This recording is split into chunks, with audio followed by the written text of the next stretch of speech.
Hollywood just can't get away from legacy sequels, and they're not planning to anytime soon. So now we have Beetlejuice. Are they going to make a third one and call it Beetlejuice? Probably, because the projected box office numbers are looking pretty good for the opening weekend. Now, I'm a big fan of the original. It's a spooky season comfort movie for me, and it needed no sequel. It was perfect as it was. But has that ever stopped Hollywood from making another? Of course not. So here we are, 36 years later with a sequel. After an unexpected family tragedy, 3 generations of the Dietz family return home to Winter River.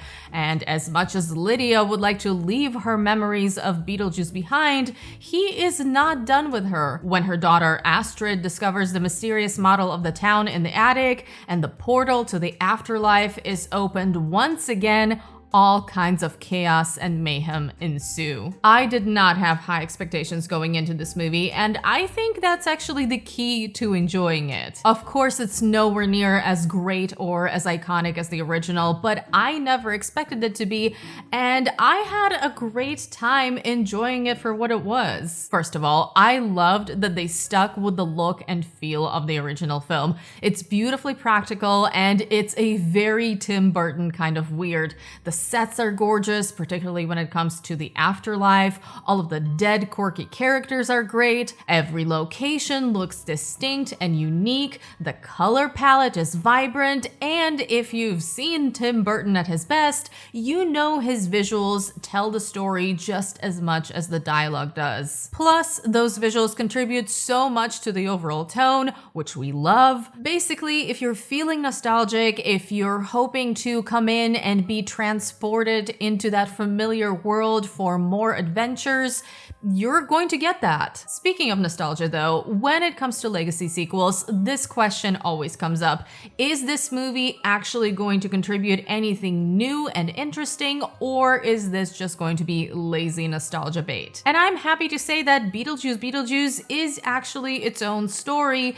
Even though it does rely a lot on the original, it is a true sequel and cannot be viewed as a standalone film. Yes, there are some things in there purely for nostalgia, some scenes that are taking iconic moments from Beetlejuice and trying to put a new spin on them, and occasionally those parts of the movie do go on for too long. But overall, there actually is a pretty good balance of originality and familiar elements we know and love from the 80s classic. Also, we can't forget about the amazing cast because they carry a lot of this movie. The characters themselves are not the most fleshed out or layered, but the personalities are there, and it's the performances that really make them stand out. First of all, the returning cast. Michael Keaton as Beetlejuice, as brilliant and ridiculous as you would expect him to be. He is so much fun. He's definitely the star of the show here, and I'm so glad they didn't try to clean up his character by making him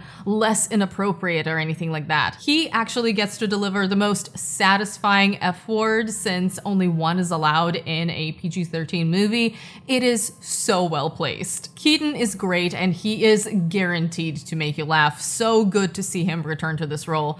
Catherine O'Hara is also fantastic, as always, and my audience was extremely excited to see her on screen. Deservedly so. She gets to shine just like she does in the original. Winona Ryder returning as Lydia Dietz, though, on the other hand, she's fine. She's just not given much to work with here.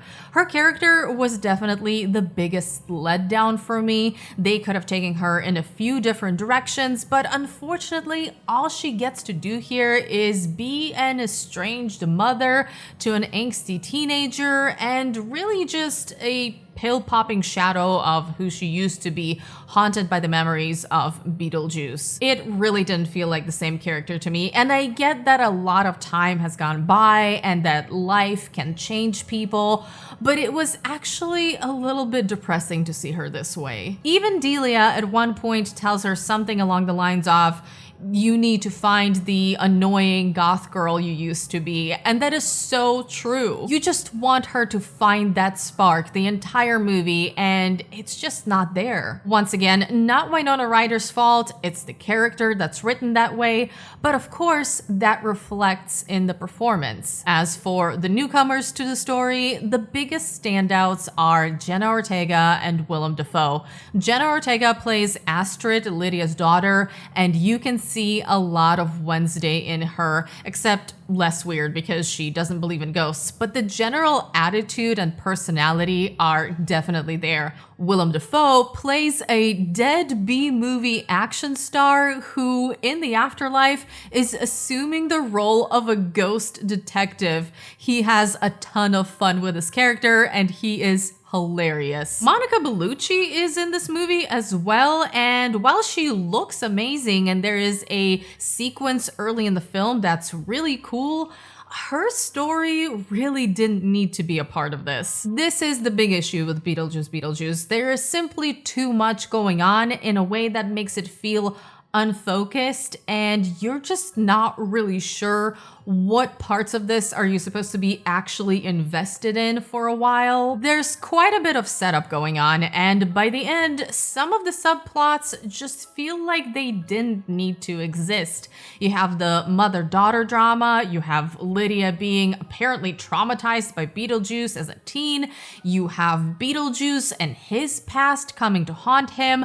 Meanwhile, there's a family tragedy that's bringing them all together, but also Astrid is still processing her own grief from an earlier tragedy. Then later, Astrid goes off to have her own storyline. It's a lot, and maybe there was a way to make all of this work together beautifully and come together in the end in a satisfying way.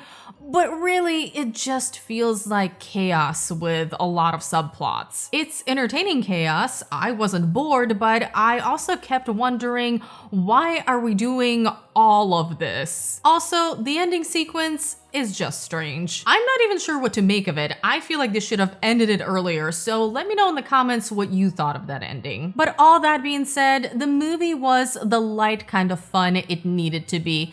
It doesn't take itself too seriously, it stays away from being basic nostalgia bait, it tells its own story, as chaotic as it is, and a lot of its dark humor lands. My audience was having a very good time, judging by how much they were laughing, and I was having a good time as well. It felt good to be back in this dark and spooky fantasy world, traveling between the world of the living and the dead, especially when the movie looks this great and captures the tone and the feel of the original. The cast is great, the characters are memorable, even if Lydia sadly didn't do much for me, and Beetlejuice himself is undoubtedly the star. Him, Catherine O'Hara, and Willem Dafoe stole the show. I will say though, I missed Adam and Barbara. I was really hoping they would include them in the movie, but they got dismissed with one line of explanation. Definitely sad about that. I would have preferred for them to be included instead of Monica Bellucci's subplot, which doesn't really end up mattering all that much to the story. Not everything comes together as well as you would hope, and Beetlejuice doesn't exactly reach the heights of the original,